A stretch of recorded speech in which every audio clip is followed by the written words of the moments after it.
I got a YouTube video in my Google News feed that was talking about how we're going to finally start reviewing, Iron Man. I can't remember what they called it. And basically, it looks like they're going to review the Christopher Cantwell Iron Man series, one with the Alex Ross covers. Okay. Since I think it's like 25 issues because his run's coming to an end or just came to an end. So they're going to start correct. doing. They're all launching another series now. Now, but why would there be a countdown specifically to the Cantwell issues? What's so significant about them? Well, I think that they started with the number 1. They went to like from 1 to 25. Hold on. Okay. I'm still not following though. It's like, so have they been reviewing them monthly, or you said they were just starting to? I think they were going to start reviewing them. Right. Now that the run is over, they're going to start like. But like, do they normally read Iron Man runs, or they just randomly pick this one run? No. I think they might even do like voice acting of the issues too. Oh, okay. So I didn't actually watch the fucking video. Okay.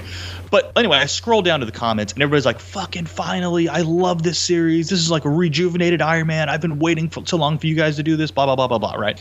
And I'm like, okay, so I'm going to go to Amazon. I was like, well, I've been wanting to pick up some of the newer Iron Man stuff. So I go to Amazon, I look at the trades, and they range from like $10 to $15, but on eBay, they're cheaper. But they've all got like 4.5+ stars, 100+ reviews, all seem pretty, and the reviews on Amazon for comics are usually not bot filled. If you're going to buy a tool or some shit on Amazon, you got to be really careful. But comic books, I don't think there's bots filling up comic book review sections. So I was like, all right, maybe, I can like check these out. So then I read a couple other reviews and they were talking about how, the run's been really good and stuff. So I bought a couple of the trades. I bought 3 of the trades on eBay. I found one for like $8, one for $10, like slightly used, right? And then like, as soon as I get done, another search of mine gives me another YouTube video and it says like, praise God, Chris Cantwell is gone from Iron Man. And it was nothing like, it was like absolutely killed this run where they were like, we can finally pick the book up again because this has been the shittiest run of Iron Man since anybody can remember. And it's just like the worst shit ever. And I was like, oh no. But anyway, if it's bad enough, maybe I'll do like a little mini podcast series on how. Well, I mean, because I actually have an interest in this run because the Hellcat stuff, yeah. And I've been wanting to get back to doing Hellcat stuff again because I bought a bunch of shit about this character, and then proceeded to almost exclusively do Marvel superheroes episodes on media and no more comic books for the longest time. And it's definitely something I don't feel great about because like every motherfucker on the planet talks about Marvel media at this point. It's just that I started.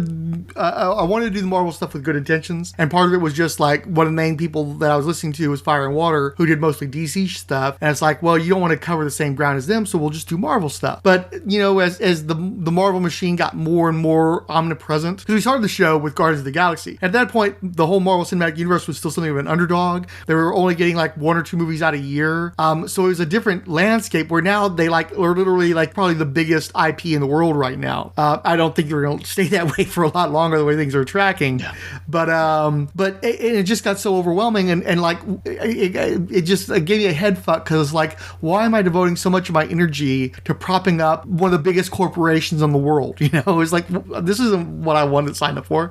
But I as I've been thinking about it, like we've been doing so little Marvel superhero stuff lately, and so much of it has just been to the movies, and it's like sometimes I just want to go and read a run of the comic books, and I'm still buying Marvel stuff. I've got stuff on my shelves to talk about. And when we were first starting the podcast, I was to talk. What the fuck's that? Did you hear that? I just heard a slight like clip. Yeah, that was weird. I still have comic books to read, so it's like, and if you're reading some of the comics, we don't necessarily have to read the same comics, but there's an instance where I would at least skim to see what the Patsy Walker content is.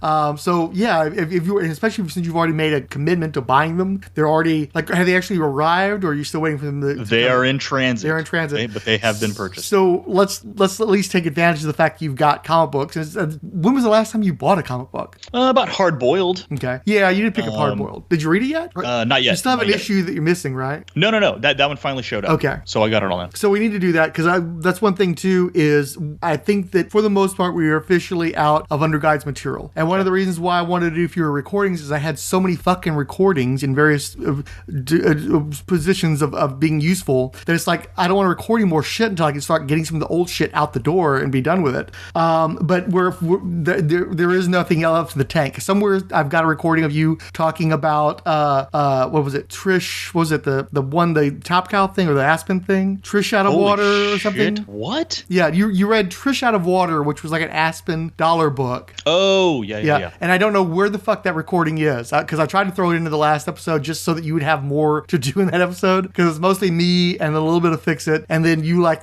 at the very beginning, the very end, that's pretty much just like, well, maybe I can find Trish out of water. I don't know where the fuck that recording got to. I have some ideas, but it would require me to go through like 90 minutes of material to find like the 3 minutes where we talked about that. So it's like, okay, well, we can start doing Underguide stuff again. And I definitely, I don't know if you realize, it's been 5 years since we talked about the Metamorphosis Odyssey. Yeah. And it's like, there's a whole lot of Star Wars stuff to get through. You've, in the time since, bought the omnibuses that Omnibus put out a few years ago.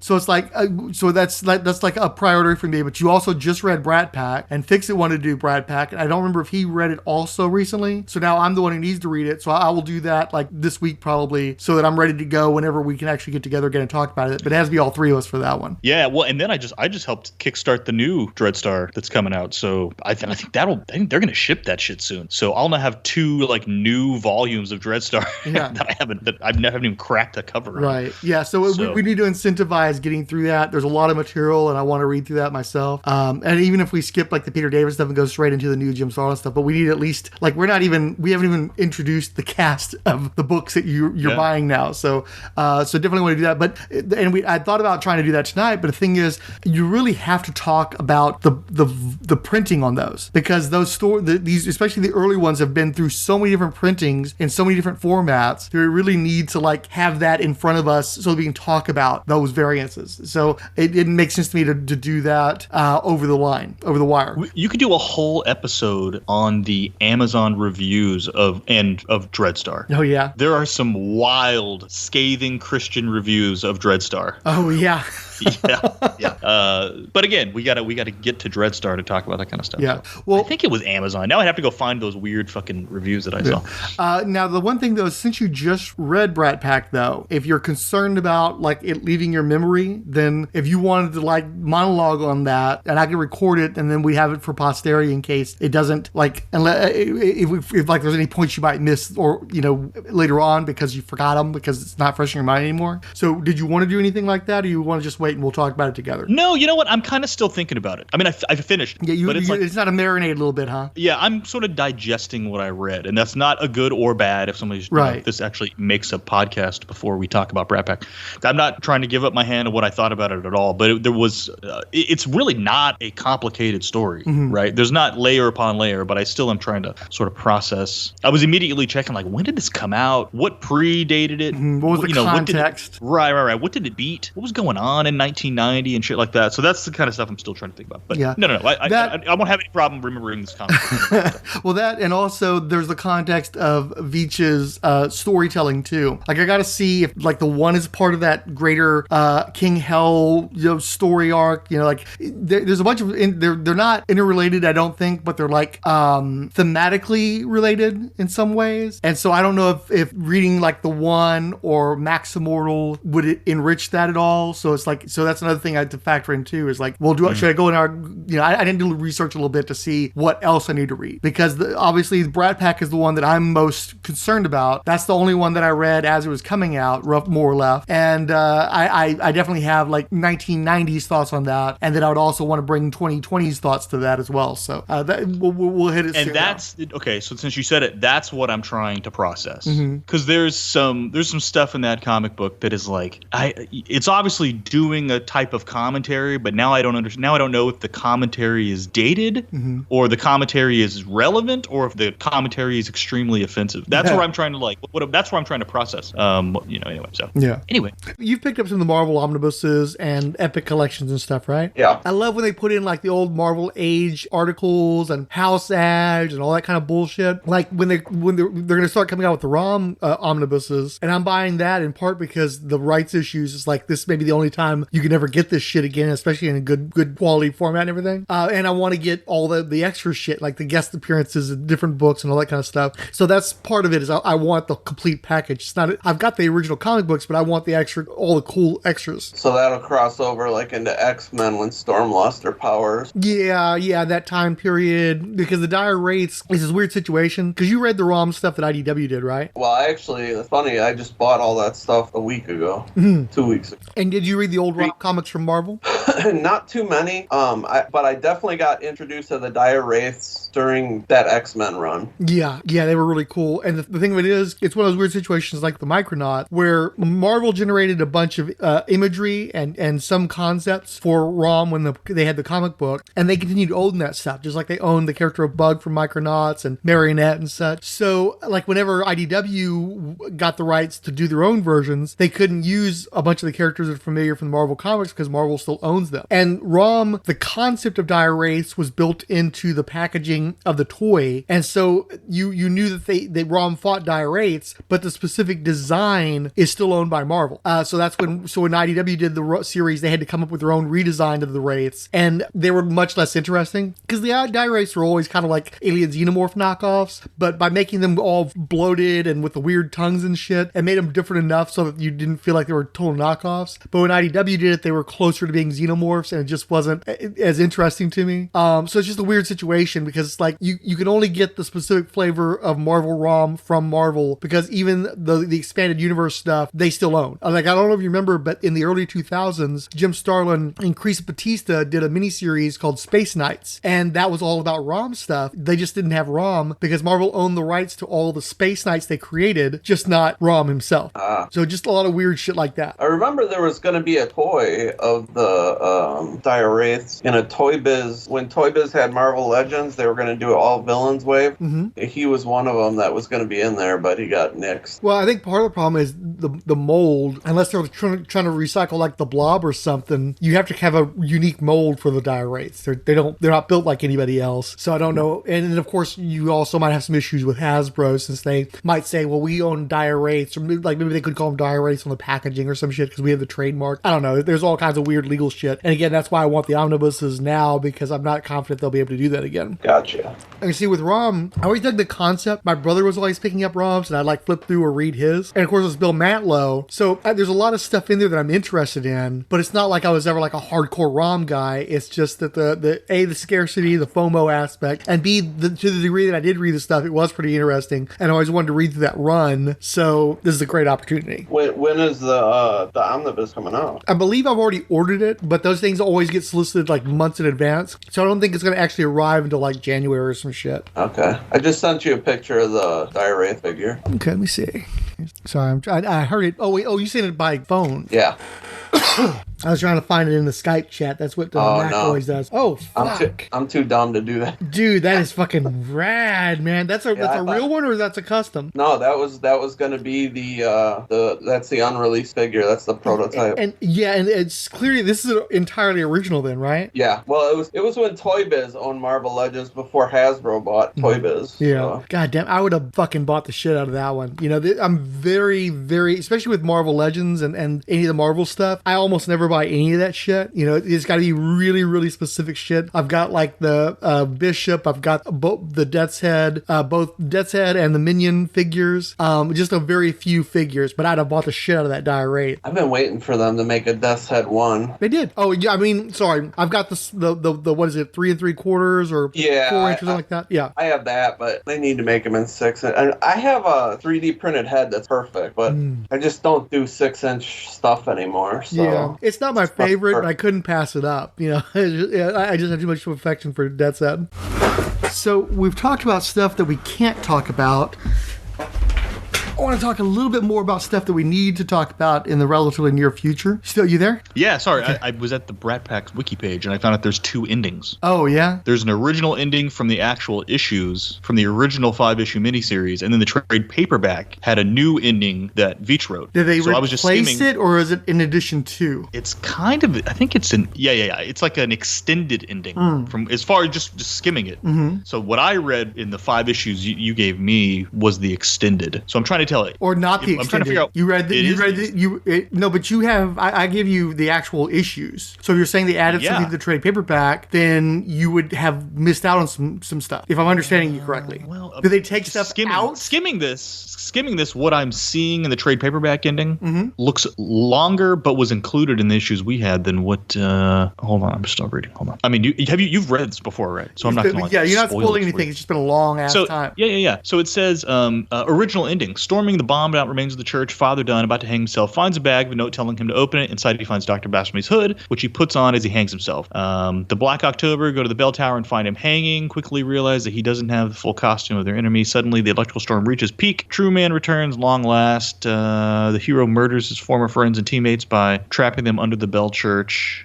which he melts on top of them. As King Rad tries desperately to reach his faithful butler for help, the final shot shows the church in ruins as the radio declares a state of emergency and tells everyone to stay indoors until the lightning storm is over. That was not the final ending of the 5 issues you gave me. Okay. So this says, pointing out how utterly corrupt Black October is. Maybe this was different. Maybe they just left this off of the 5-issue one, because the end of the book is it's revealed that Dr. Blasphemy was King Rad's butler. But it doesn't say that in what I just read. It does say that in the trade paperback ending. But now I'm wondering if they just forgot to include that up top, and there's something in between. Anyway, it's something to do more research on later, if either of us remember to go back. Well, I'll probably, just knowing if there's a difference between the two, I'll probably try to open both up if I can. But I got to see two. I don't know if I have a physical copy of Brat Pack. I think the ones that I have that are physical copies are with you. And I'm pretty sure Fix It has a physical copy. So it's like, well, I'll have to work all that out. Gotcha. Yeah, I mean, because I think I got the Brat Pack as a pack from like Bedrock, right? That's what it looked like. Yeah. Because my original issues are long gone. And I don't think I ever had it in trade paperback. Yeah, I'll bring this up again. We actually talk about it. I was worried 5 issues from 1990. I was afraid that they were going to be like extremely word heavy, but it was like a nice balance. It was a nice meaty read without me feeling like I read a fucking textbook every single issue, like a fucking Claremont shit. But I also didn't feel like I finished it in like 3 minutes and was like, that was it. So anyway. Interesting. I gotta figure out if I could find fucking a copy of these 2 endings so I can see via picture. I'm sure you can find it online. I don't know if you feel strongly enough about it to want to have a physical trade paperback. So we can find it online or something probably. Yeah. So some stuff to definitely address in the very near future is the Blade 50th anniversary is going to be next month. So whatever Blade media you'd like to expose yourself to before then, I would recommend getting started on that.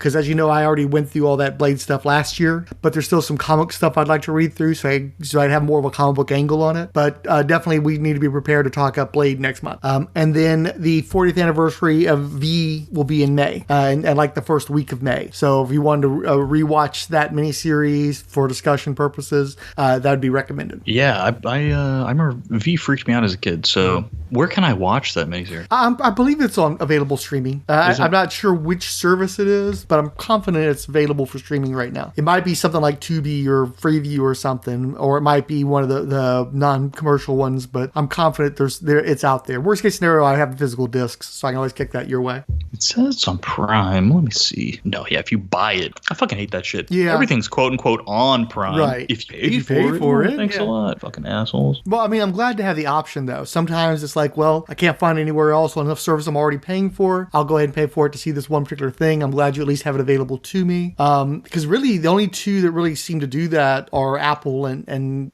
Amazon. So I'm glad to at least have the option. But sometimes even they don't have shit. I've definitely looked at some stuff recently, especially old stuff from the 30s, where it's just not available. You got to go find a DVD or something. Yeah. Or like, MeTV. Try to find the MeTV schedule and shit. Right. See if Svengoolie's covering it. Or if it's on Internet Archive. Yeah, I should check Internet Archive more. I forget about that. Especially with shit that's fallen out of copyright. That would make sense. Because I'm often checking for like YouTube and shit, but they're kind of spotty when it comes to some of this stuff. So it's all in Internet Archive. Yeah. They've got it right here. Quality looks pretty good too. How many episodes was it? It's movies, because you've got the 2 movies that debut the premise. Then you have the 3 movies that are the final battle. And it's only once you get to the TV show that you have episodes. And even then it's only like 15 to 18, I think. It looks like 19. 19? Okay. I'm wondering if maybe that 19th one is something else. It says season 1, episode 19, The Return. Okay. Maybe it is. Maybe it is 19 episodes. It just, for some reason, that number, I know it was under 20, but I really felt like it was a little bit more under 20 than 19, but I could be be mistaken. Now, I'm not recommending going to the TV series, though. Pretty much nobody likes the TV series, so I wouldn't do that to you. Okay, so this guy says in the comments, this is not the miniseries. The fact that it has 19 episodes gives it away. This is the sequel to the miniseries, The Final Battle, which was just the sequel to the original miniseries. So maybe this was like, didn't they do one in like the 2000s or some bullshit? No, but it wouldn't be that either, because that's largely unrelated. They basically just, it's a total reboot. It keeps the same basic premise, but otherwise it's different characters, different vibe, different look. So no, I think that what it is, they're just being really weird about saying that it's the TV series, because this is all TV. There's never been a cinematic V. So it's like you got the two TV movies, then you have 3 TV movies, and then you have a TV series. So I think they're just saying weird shit about what the TV series is, because the phrasing on that is odd, almost like maybe that's English as second language kind of reference, because we understand, simply put, it's the TV show. Right? TV movies, TV show. Okay, it's the TV. Yeah, I mean, show. When I search up the title for season 1, episode 1, it's Liberation Day, which is what these say. It says season 1, episode 1, Liberation Day, and then it says aired October 26, 1984. So yeah, and that tracks, because if I remember correctly, I watched several of the early episodes while I was traveling, because I had ripped the DVDs for easy access, and I watched a few of them, but I didn't keep up with it, unfortunately. Okay, this guy says, in case of confusion, this is the series of V after the 2-part miniseries. Well, I don't know, 2-part really wouldn't be how I'd put it either. It's like the first one was 2 parts. It's 5 parts, but 2 of them were 2 TV movies, and then the other one was 3 TV movies. Got it. That's the way you'd think about it if you only knew it from like DVD. You only knew them as collected edition. So one of them young'uns. Got it. Okay, well, at least now I know this is out there. I seriously doubt my wife ever watched fucking V. And like, there's no chance. And again, it's one of those deals where anybody who is just likes a good story should like the first miniseries. The second one is so action oriented that it's more like more genre. But I think just anybody can watch the first 2 movies and be happy with that. Even if you just watch that and then don't progress, that's still a good story. So here's one that says V, the original miniseries, part 1, and it's an hour and 45 minutes. Yeah, that sounds right, because that would have been enough time for commercials. Yeah, I've seen this. Yeah, I'm pretty sure you've seen all of the old miniseries, because didn't you used to watch it on TV when they'd serialize it over a week on UHF? Yep. When they were eating mice out of fucking dumpsters and shit, it freaked me out. Mosey, you're Mosey.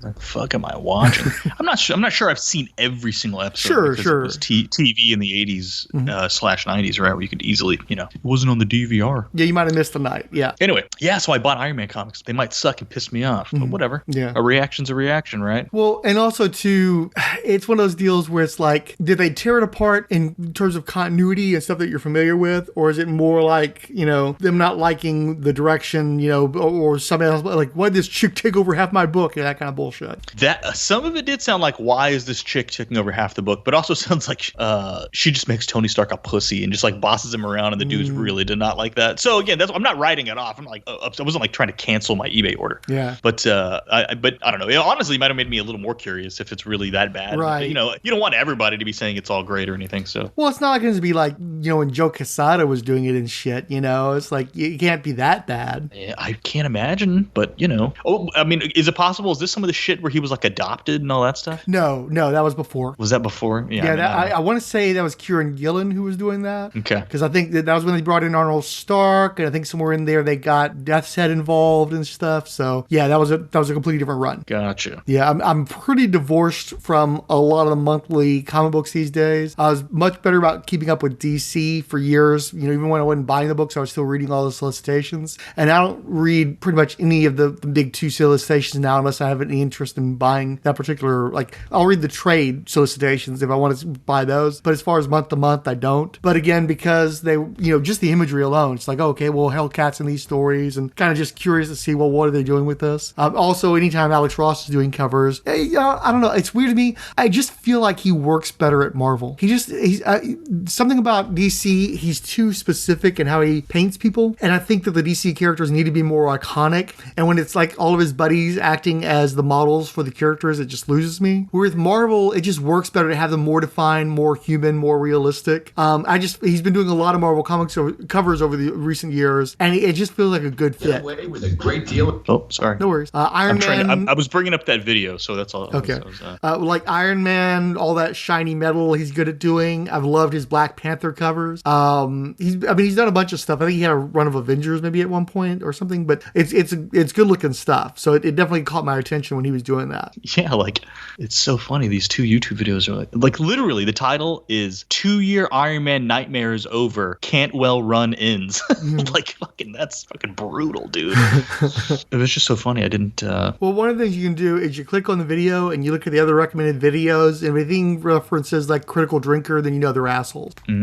Or Midnight's Edge, or any of those fuckers that are just constantly, perpetually incensed about something. This guy's Thinking Critical. Yeah, I'm not familiar with that particular one. Yeah, he's got like 26,000 followers. Man, it's not bad on YouTube. Oh yeah, no, but that doesn't necessarily mean anything. There's a whole bunch of guys who are like way into Jordan Peterson that will watch shit like that. So, yeah. Oh yeah, it's just comment after comment saying you're on it, dude. This shit's fucking horrible. Meanwhile, I click over to the other one. About time you guys covered this. I love these so much. This is a good back to basics run for Iron Man. Well, and the thing of it too is it can definitely go either way, because the guys who hate all fucking women, all fucking colors, only want straight white dudes and everything, they are definitely obviously schmucks. But then also the people who are like fucking Rainbow Commission, Polyphonic Spree, up with everybody. Oh, we put a woman in here. It's so awesome. It's so much better now that we have a woman involved with the books. And it's like, yeah, but does it respect the continuity? Does it expand upon the mythology? It's like, oh, but look, the chick, there's a woman. So it's like, you can go either way. They're both sort of like these weird basic people where just doing stories that reflect their politics is enough for them, right? As opposed to it actually being good stories that advances the characters and shit. So I don't know. It remains to be seen. This was Comic Storian that did this one. Okay. 2.87 million subscribers. So okay. I don't know what that means.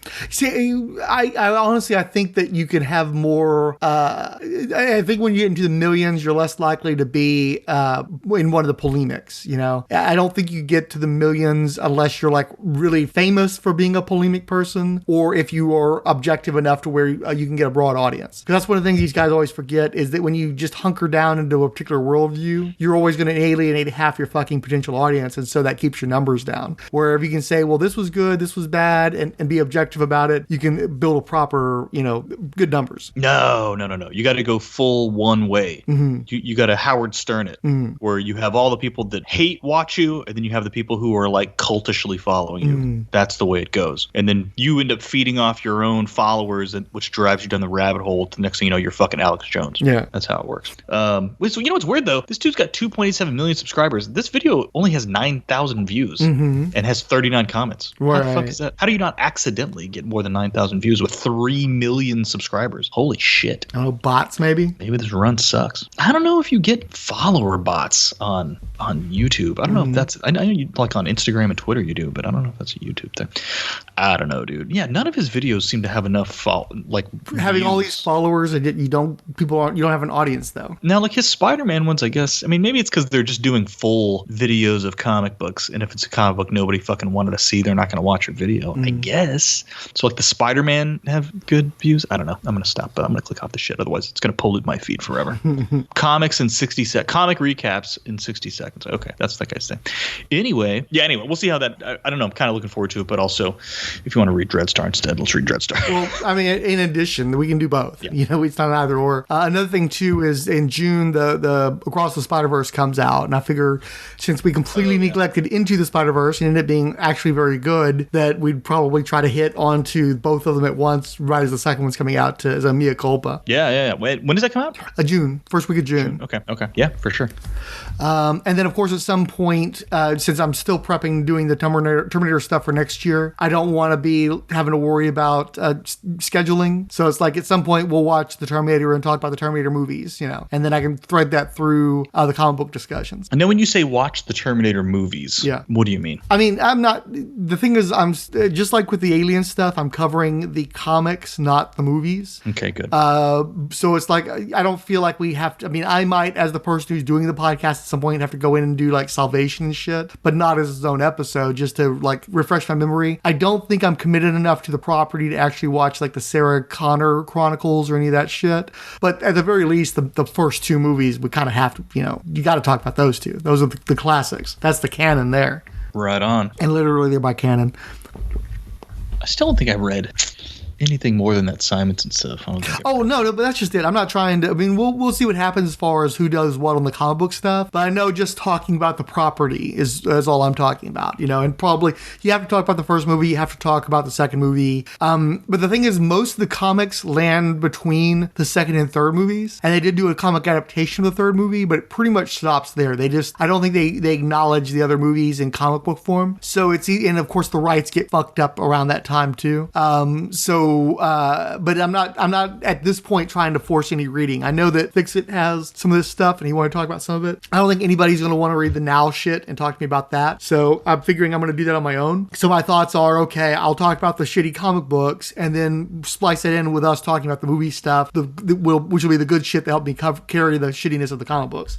So there was an Aliens versus Predator versus Terminator? Wow. Yeah. That was more in the 2000s, I think, though. So I haven't made it nearly that far yet. Ripley's in it. No shit. Wow. Sounds insane. Except which Ripley is the question there? No, I don't know. The clone? Oh, it says it involves Ripley 8. Okay, so probably a clone. Yeah. And Call from Alien Resurrection. Yeah. Weird one. Well, that's cool. At least there's some kind of continuation of that. I wasn't sure if anybody ever did anything after Resurrection, or if that or just ended with its vague little bullshit ending. So Terminator 1.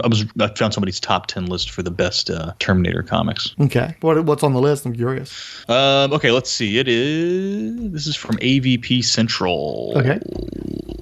Number 1 is The Terminator Tempest from, I don't know when this came out. I think that's what they retitled the first miniseries, the Chris Warner one from the 89, 90, thereabout. It was a comic released before Terminator 2 and builds on the first Terminator in interesting ways.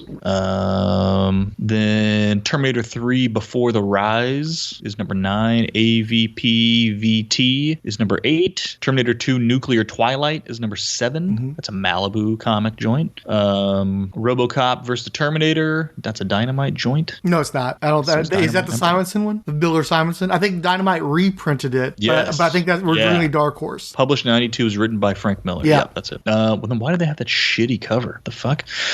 Number 5 is The Terminator Death Valley. In Death Valley, a male and female Terminator are sent back in time to kill John Connor at age 5. I don't know when that came out. Yeah, I'm not sure about that one either. That one, does it have a creator on it anywhere? Say that again? Does it have a creator credit anywhere in the synopsis? No. Yeah, I'm not sure which one that and is. Their Amazon link just takes you to an omnibus. Yeah. So, probably Dark Terminator Horse 2, at least, though. If there's an omnibus, I think only Dark Horse has ever done omnibuses for Terminator. They're the only people that have the Terminator license long enough to have enough comic books to put into an omnibus. Well, no, now could have done an omnibus. They had enough issues. I don't know. It doesn't fucking. Let me see. Look inside. Yeah, I'll look inside. Dark Horse. Yeah. Yep, you were correct. Yeah, because now I had enough comic books, but they predated omnibuses, and I don't know what the rights are on those comic books anymore. Hunters and Killers, Endgame, Suicide Run, Death Valley, and The Dark Years. Does it tell me who? How long do I get to scroll through here? It's not going to give me enough. It's okay. Don't worry about it. Well, I was curious too. Let me see. Number 4 is Terminator 2 Infinity. Okay. Terminator 2 Infinity, also just known as Terminator Infinity, is part of the Terminator 3 continuity. Jesus Christ. Number 3 is the Terminator One Shot. That's fucking cool. Yeah, cover. The Matt Wagner one. I'll take your word for it. They don't talk about creators here. Yeah. Fucking weird. That's the one with the Hallmark card pop-up 3-dimensional, the pop-up in the middle of the book. Oh, really? Yeah. Terminator 2, or number 2 is Terminator Salvation, The Final Battle by, it's a Straczynski book. And then number 1 is Terminator The Burning Earth by Ron Fortier and Alex Ross. Yeah. I'm sure the art has a lot to do with that too, though. Yeah, totally could be. I mean, this is still pre-Marvel's Alex Ross, so he wasn't at near the level he was going to get to in terms of the quality, but it's still a short painted piece and did a really good job of reflecting the aesthetic of the movies, which is going to turn people on. So then in Reddit, some dude says you got to get Nuclear Twilight, which was one from that list, and then Cybernetic Dawn. Yeah. Cybernetic Dawn is those are both Malibu. Yeah. Cybernetic Dawn takes place literally seconds after the end of Terminator 2 and follows John and Sarah dealing with the aftermath of the film. That's pretty cool. The artwork is both is firmly entrenched in the 90s. I love that description. Huge fan of that. I just, for Terminator having such a small footprint in the sci-fi comic book universe, the continuity is fucking a mess, dude. Right. Like, it is such a fucking shit show, and it's like, you have no business having fucked up your continuity so bad. Mm-hmm. Well, I mean, I think it still has the same problem that you had with the Alien stuff, where the lore isn't firm, and you're trying to build upon what you have, what you know, and then the movies the red line contradict half of what you end up doing, and so that's just going to splinter your continuity in a pretty bad way. I don't know that the Now comics are in that bad of a shape, because so much of it takes place during the actual war with the machines. So they're somewhat divorced from the movie continuity, where the Dark Horse stuff is very much, immediately before Terminator 2, and then Terminator 2 does stuff that I think maybe counters what they were doing, or they were trying to not do anything. I don't know. It's working around that's the problem with Terminator, is the premise is so centered upon Sarah and John Connor that people don't like it when you get away from that. But the only thing you can do to actually expand the lore is to get away from those two characters, because their story is pretty thoroughly told in the movies, and the movies, of course, have their issues with continuity as well. So it's just poisonous. But also, when you know that the main battle is John Connor's going to defeat the machines, so why does anything else matter? That's one of the areas where Terminator has problems. Like, well, why are we following Joe Blow's story? What do we care? What does that matter? Or you have to try to say that they didn't defeat the machines, and then the movies are fighting you on that. So it's like it's a difficult one to pull off. Aliens is a lot easier, because really all you need is the xenomorph, and then you can do whatever the fuck you want to. And it's not like a war where they're we're going back to their home planet and fighting them and shit, although they've done that. But it's like, you can tell whatever kind of story you want to. All you need is a xenomorph, and figure out, is it going to be funny? Is it going to be sad? Is it going to be scary? You're dealing with a problem. So Alien is almost like a circumstance within whatever kind of narrative you're trying to do. Where with Terminator, there's much more of a lore, because if you're being chased by a Terminator, why is this Terminator chasing after you? If you're in the war with the machines, well, it's like, okay, great, we can tell a side story, but you can't help it be anything but a side story, and you're very conscious of the diminished stakes, because we already know the main story is with John Connor. So it's tricky. Yeah, I'm looking at Robocop versus Terminator. I definitely bought issues 1 and 2 off the newsstand. I don't know if I ever found 3 and 4. Now that I'm looking at the covers, 1 and 2, 100%. Those covers are burned into my brain. But yeah, and I figure we'll have to do a little side trip into Robocop before we get to that too, because Robocop has a footprint in comics as well. Not a big footprint, but enough for one to acknowledge. I would argue Robocop 1 is better than any Terminator movie.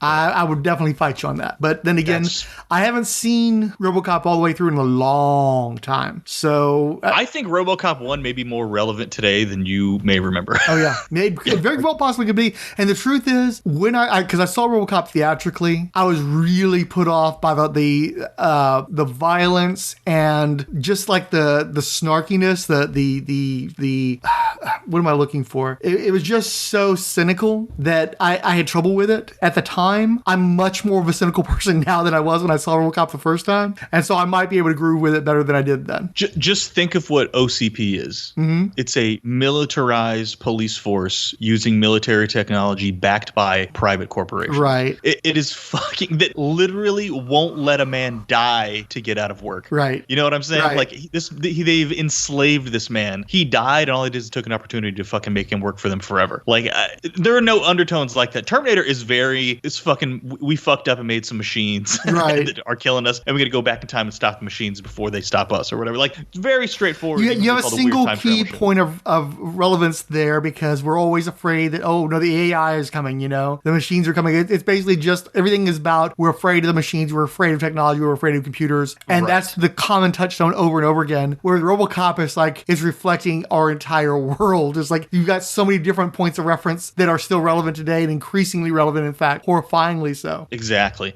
And then but it is, honestly, it's more brutal than fucking Terminator 2. Especially absolutely. I don't mean Terminator 2, obviously more than Terminator 2. I mean Terminator also, but especially the fucking unrated cut of Robocop is outrageous, dude. Fucking outrageous. And again, I'm much more of a gore hound today than I was when I saw that movie theatrically, so I think that's part of the problem as well. Shit, if you can't finally get the wife to watch the shit, maybe you and I just need to sit down and watch the Arrow video and be done with it. Oh hell yeah, dude. Hell yeah. I'm gonna try and get her to. Maybe I'll get her to watch tomorrow, because now that Last of Us is over, we can fucking our Sundays are cleared out. Yeah, we still haven't caught up. I think we were up to 5 or 6, but with her work schedule, she's not wanting to commit to however fucking long this particular episode decides it's going to want to be. You know, that's one issue we've had with the show is I appreciate that they're telling the story they're going to tell, and they're going to take time they need to tell that story, but it's not very respectful of my time because I have no idea going into this thing whether I'm getting a 48-minute episode, an hour 15, a 90-minute. You know, they're just going to do whatever the fuck they want to do, and it's not their concern whether or not I have the time or am willing to make the investment that they're expecting from me from episode to episode. Yeah, I will say that if you've made it to 5 or past 5, none of them are over an hour. Okay. And in fact, the last episode is the shortest episode of the entire season. Okay. Well, if you can believe it or not. I mean, and even then, so then you would think, well, 8's the penultimate, so it's probably the longest. Nope. Not the second to last episode either. Well, yeah, the run times, dude, when episode 9 ended, I was like, what? Why are there fucking credits? Like, that was it. We just fucking sat down. It's fucking 43 minutes. I was like, holy shit. Yeah, I'd be curious to hear your view on the show. Yeah. Like I said, we've enjoyed it so far. It's definitely its own thing, which I respect it for. But I want to say, I think the last episode we actually sat down to watch was the one with the deaf kid. I think that's where he left off. Oh, yeah, that was pretty brutal. Yeah. Yeah, that was pretty brutal. Yeah. So it gets weird. Yeah. Well, it was always a little weird. But yeah, we'll hold off. We'll talk about that soon. Do you know if Fixit's watching that? Yeah, I think I think he finished it. I think. They said the Robert Evans, like, gets different people's takes on what happened, but it's still pretty good. It was fun. I liked it. I'm watching Picard. Picard season 2 is pretty cool. I hear 3 is a real fucking nostalgia fest. I know a lot of people didn't like Picard season 2, but what I'm hearing is 3 is like going for all the member berries. Fryhope texted me like at middle of the night and was like, season 3 is fucking amazing. Yeah. And that was it. Yeah. And he's usually asleep, so I'm gonna binge watch the fuck out of that like on a weekend. Because I actually heard 2 was not very good. I heard people really didn't like Picard 2. Okay. Yeah. I mean, we had it for free for like a week or 2 there, so I got through a chunk of the first season of Picard. Never went back, so I'm not enough. I love Trek up to a point, but I'm really more of a movie guy. With the exception of Deep Space Nine, like watching the series. What's that thing? When I was a kid and all I had was broadcast, then I would watch the shit. Now in the streaming with all the other shit that I do, it's like it's hard for me to watch 12 episodes, 20 episodes, I'm whatever. trying to be careful what I catch like on YouTube. Some assholes have leaked some stuff. We still have it. So Deep Space Nine, they got some of that shit into Picard. Good. I don't want to tell you because when I heard, I'm like, well, fuck, man, I don't want to know that. But I'm like, well, my understanding is a lot of it is tied into the Dominion War. Like there's a lot of stuff from the Dominion Wars in there. And what's also they're pulling like not just Generations, they pull in fucking Deep Space. Yeah. I did see the fucking scene where they go and they have like the Starship museums and they're showing like fucking Voyager and shit. I'm like, all right, that's pretty cool. That was pretty fucking cool. So I'm like, like I said, season 3, I just want it to end and I'm just gonna fucking binge it. I'm just watch the whole thing. Yeah. And they're about an hour. Yeah, they run about full length. Yeah. It's but I won't lie, dude. They go pretty fast. That's about 12ish, I think. In my understanding is season 3, you don't have to watch the first 2. Why would that be 36 hours or an hour apiece? Oh yeah, okay, that's truth. You don't really have to see the first 2. My understanding for the third one. The third one, they do allude to the other seasons, but it's not like crucial. Yeah. But yeah, a friend of mine, she's into Trek, and she's creaming all over it. She's just like, because she was like, "Are you watching it?" And I said, "Well, I've seen a little bit." She's like, and I said, "Stop." I said, "I usually fucking spoil shit for people. You need to stop right now because I actually want to see this. Right. I don't want it spoiled for me. I actually want to enjoy it." So I'm not big into comic books for like Star Wars, Star Trek, that kind of thing. But IDW, and by the way, I really find this concerning. I've talked about Dark Horse before. I understand that Dark Horse is fine because they sell great in the bookstore market. They don't sell great in the comic book markets, the retail stores, comics retail. And so Dark Horse is not a premier publisher with Diamond anymore. If you look at the new previews the last few months, Dark Horse is just another fucking section in the regular comic books. You know, It threw me off because like, why are there Dark Horse books here? And then I flipped back to the front of the premiere section, like, oh shit, this is the Dark Horse section now. IDW also. And I was wondering about IDW because for several months in a row, they had no covers. They would just show cover to come or cover not approved by a licensor or some bullshit like that. IDW's in the back, under I now. So I find that a little concerning because I think, for starters, the fact that the premiere section shrinks and they're not anything being replaced, that just means that there are less comics selling well enough for it to be worth the bother to be a premier publisher. And especially since Marvel and DC are no longer in the previews, that really just leaves a few publishers that are, merit that special attention. So I don't think that bodes great for monthly comic books. I think the bookstores will continue to sell the bookstores. And I think that's one of the reasons why DC pulled out of Lunar, and now I think they're going to be distributed by Penguin, just like Marvel is. And so the whole thing with going with Penguin is that's going to give you bookstore penetration, and then the comic book stores become sort of an afterthought. So kind of worrying. But I bring up IDW because they've got some new Star Trek stuff coming out that's actually somewhat intrigued me. I haven't actually I haven't bought it yet, but I'm actually considering it. And one of the ones I think is really cool is they've got one called Star Trek Defiant. And you remember the Defiant from Deep Space Nine, right? Yeah. That's the one where I remember the one a customer of mine from when I was at the old shop, he would tell me about how he loved the Defiant because it was all jets and guns, and there's just nothing else to it. It was just like a power punching little ship. Well, it was stolen by Worf because Worf's son has gotten drawn into a cult, and he's trying to save his son from the cult. And so he has to get a crew to staff the Defiant. So he's got Lore, the evil version of Data. Yeah. He's got Spock, the original timeline Spock. Star Trek Deep Space Nine is part of the original timeline. So the Spock that was president in the Next Generation, the old elder Spock.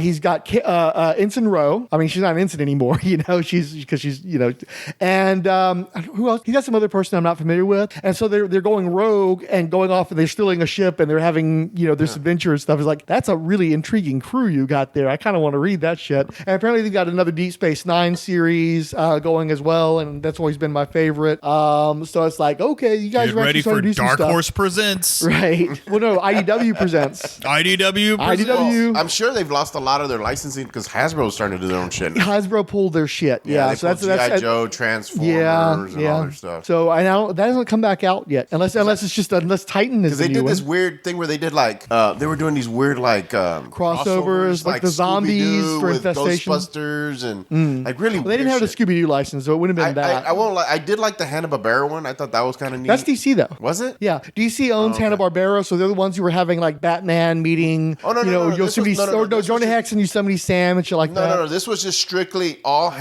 Space Ghost, the Herculoids. Right, Future Quest. That was a DC. Okay. Yeah. I think you've still got my first volume of that. By the way, they did officially rename it just Max now. Yeah. Oh, HBO Max is now Max. Yeah. HBO anymore. Max. Which is the stupidest thing to build. I didn't say anything about HBO Max. I was talking about DC, but okay. Well, DC's owned by Warner Brothers. Yeah. And they're so. I honestly, I threw this out there on Twitter. I'm wondering if maybe HBO is like, we don't want to be associated with all this shit. You're hurting our branding. No. Somebody. So this. You're gonna put all this fucking Discovery shit on our. No. I read a good thing. So I don't think their big push is. Their big push is. Well, now you get HBO and all the Discovery Channel bullshit. Well, the unscripted or scripted live reality shows. Yeah. Right? The problem is the people who watch that shit don't watch HBO. Right, and vice versa. HBO people don't watch that shit. Yeah. So they're not compatible brands. You're gonna have to go through fucking rims and rims of shows to get to something to watch. Yeah. I think there's an awareness that HBO's branding has value, and they didn't want to associate HBO as they're turning this into a shitty, cheap. It's fucking Golden Corral now, dude. It's just fucking Golden Corral. Exactly. Well, I mean, because all streaming services are Golden Corral. Yeah, I've been streaming. But HBO, when they were HBO Go, was still pretty fucking cool. Like they had good shit. Yeah. Now,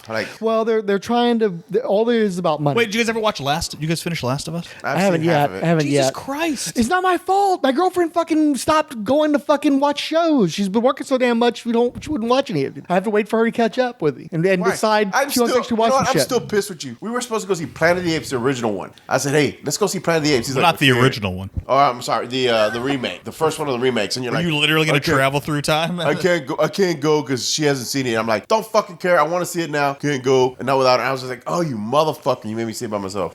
Sorry. Are you talking about the Tim Burton one? Or are you talking about? No, don't have the Tim Burton one. No, even that one was too far back then. Actually, I like what I'm hearing about the new ones coming out. Yeah, I mean, we'll see. Yeah, this sounds pretty cool. Yeah, the teaser looked good, so we'll see how it goes. Yeah, I didn't see the teaser. There's some kind of teaser out there, as I recall, because I think we're showing them on the horses again. Oh, real quick, the Penguin teaser was fucking badass. Dude. I knew you'd love that. I knew you. Yeah, dude, I'm kind of into it. I like that. Yeah. Well, wasn't he kind of like a sociopath like that in the original book? Yeah, too? that's the whole thing. What was cool about the Penguin is why I didn't like it when they started having it. Like, again, as much as I love Batman Returns, them making him kind of a freaky, gothy kind of thing. That's not who the Penguin was in the early stories. What set the Penguin apart in the early stories was he was the gangster. He was the actual perfectly sane, ruthless, killing people like a motherfucker gangster. And they just called him the Penguin. And he was just the Penguin. Yeah, and it was until like later on they really got into the umbrellas and the Silver Age. Everybody soft in the Silver Age because again the thing they forget is that because of the Comic Code Authority, the Joker kind of disappeared for a long time there. And so you had to rely on the other villains because they didn't have him anymore. They didn't have access to him because he was too horrific an image, right?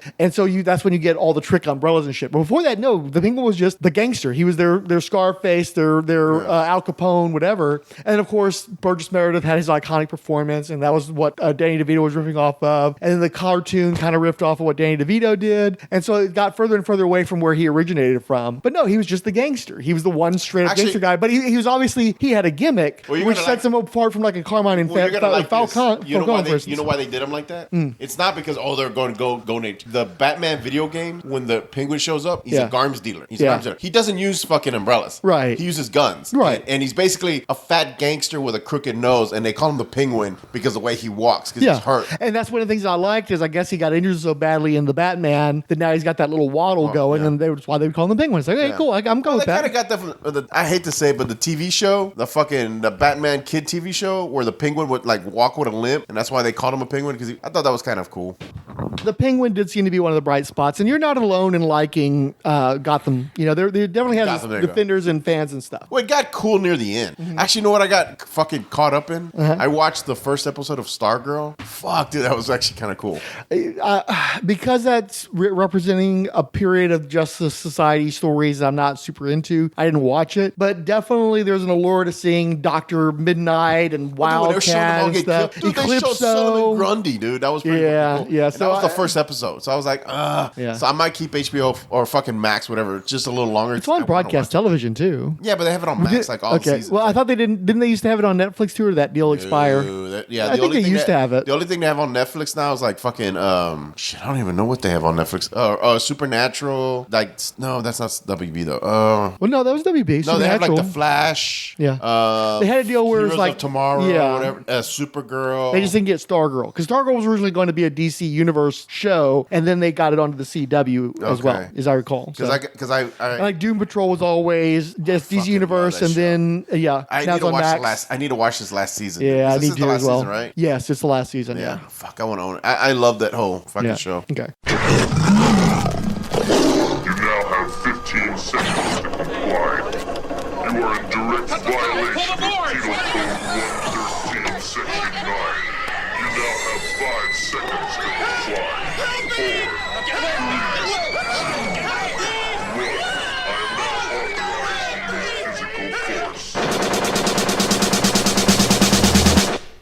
Between the Pages blog, Chris Dunford, Chris Lydon, Dear Watchers, a Comics Omniverse podcast, Ed Moore, Gregory Litchfield, Hawkoff, History of Comics on Film, Iowa's Joe Is, Irredeemable Shag, Julia Rowell, Keith G. Baker, King Dinosaur, Martin Gray, Maxo, Randy Caldwell, Relatively Geeky Podcast Network, Resurrections, a Warlock and Thanos podcast, Scott X, Superbound, and Talk Nerdy to Me. Finally, Billy Hines wrote, Running Theme, Frank accuses Fix-It of not returning loans. Fix-It denies, updated, returned in bags. Implication, attempted incorporation into Fix-It's collection. Cases building.